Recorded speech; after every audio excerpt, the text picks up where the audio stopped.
One of the problems with recruiting for investment banking is not the knowledge or skills you acquire, but the access to talk with real investment bankers to put your best foot forward.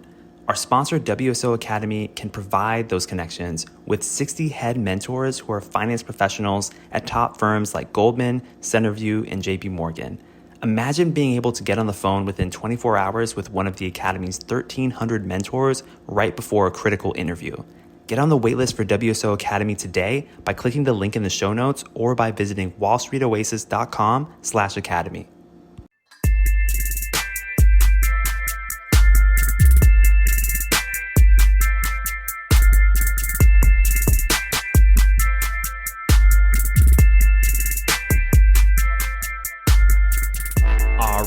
All right. Welcome to Investment Banking Insights. My name is Alex Mason and I am your host, and I'm so glad that you're here. What are we doing on the show? Well, this is the show dedicated to helping you learn and understand both the technical and non-technical aspects of investment banking recruiting. So join me for the journey. I'm so happy that you're here. We're talking about valuation.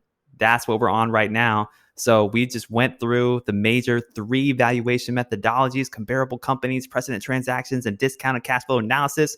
If you don't know what those are, go back to the last episode and I talk about that. What are we talking about today? Well, there's some other valuation methodologies other than those 3. And these are a little bit more niche situations, but just things that you want to be aware of if you're going into investment banking. So let's go ahead and jump right into it. There are a handful of these that I want to cover today.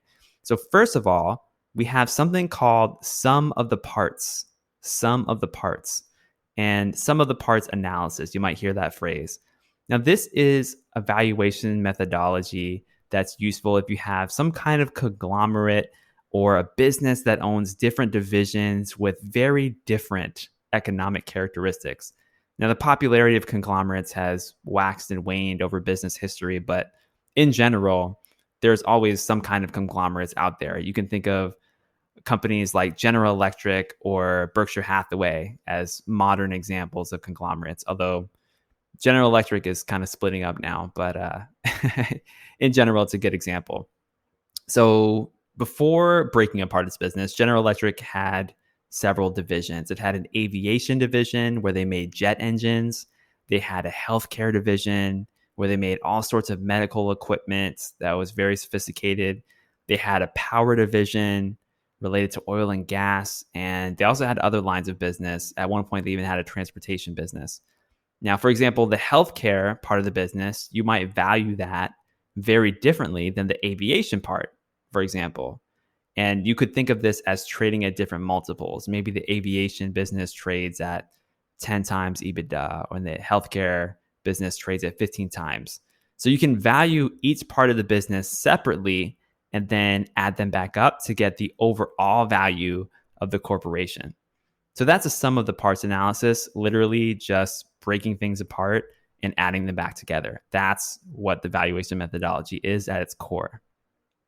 Another method of valuing a company is something called liquidation value. Now, what does it mean to liquidate something? It means to sell it off, to turn it into cash. When we say a market is liquid, we mean that there's lots of buyers and sellers and lots of cash is moving around. When you say an asset is liquid, that means you can turn it into cash very quickly. So bonds or stocks are relatively liquid because I can go on my phone right now and click sell, and within literally seconds, I can have the cash in my accounts. Something like real estate is not liquid because I would have to find a buyer, and I'd probably have to get a real estate agent. It would take a while to sell. So turning that asset into cash is a little bit harder than turning something like my shares of stock in my brokerage account into cash. So that's what we mean by liquidity. So liquidation value helps you understand the business from the lens of asking the question, what would this company be worth if I just sold everything today? What would it be worth if I sold everything today? And here with this method of evaluation, the balance sheet, remember our 3 financial statements? The balance sheet is super important. What is the equity on the balance sheet worth to shareholders if all of the assets are sold and all of the liabilities are paid? This method is most common in bankruptcy situations because we have to ask ourselves the question, okay, should this company sell itself in its entirety? Should it sell off various assets individually? What's going to be most beneficial for the clients? And so that's liquidation value.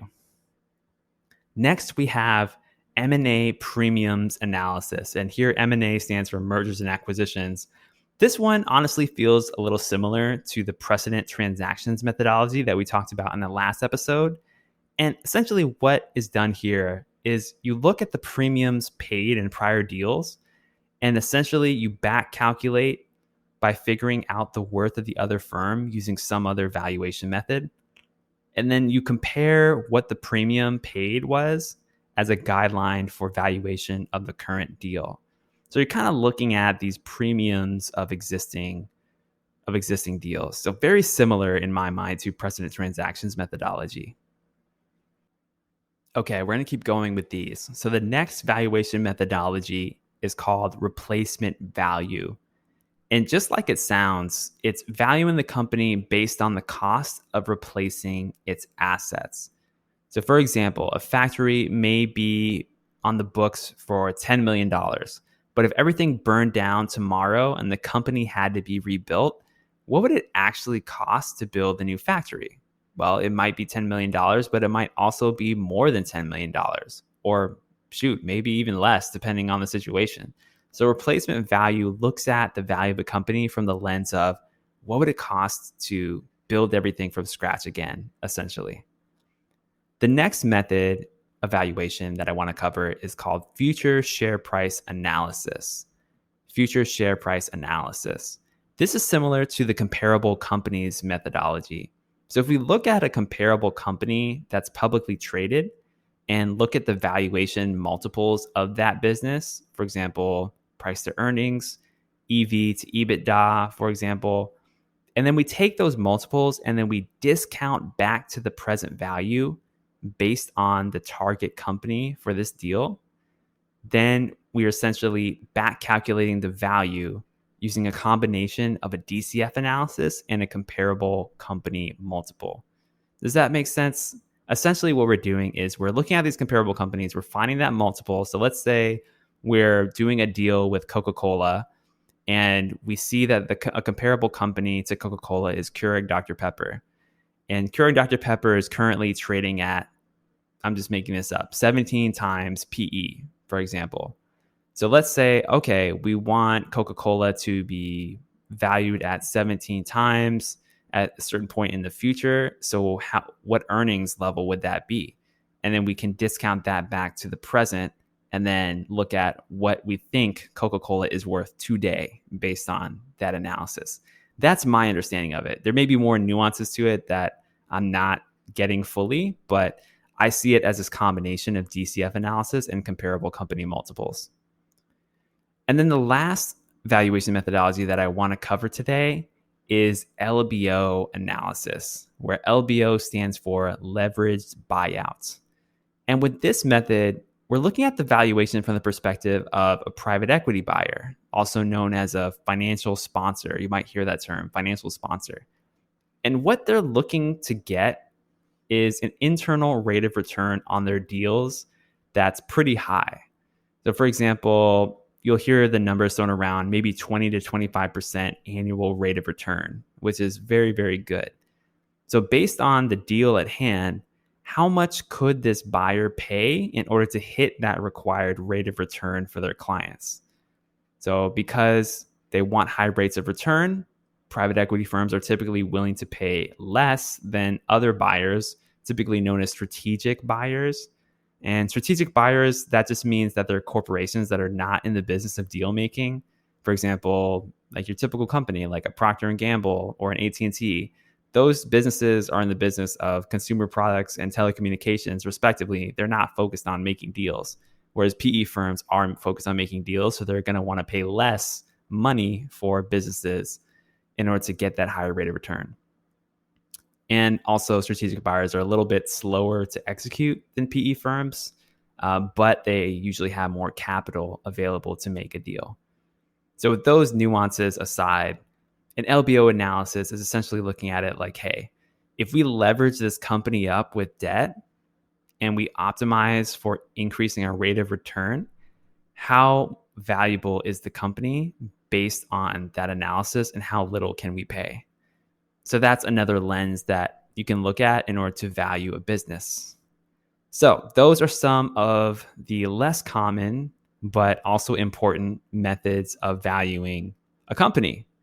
And now that we've covered both the top 3 valuation methodologies, discussed the differences between them, as well as some other valuation methodologies, I want to talk to you next about some common multiples that you're going to need to know, or ratios, whatever word you want to use, in order to better understand valuation. And that's going to come up in the next episode. For now, this is Investment Banking Insights. My name is Alex Mason. I'm your host, and I'll see you next time.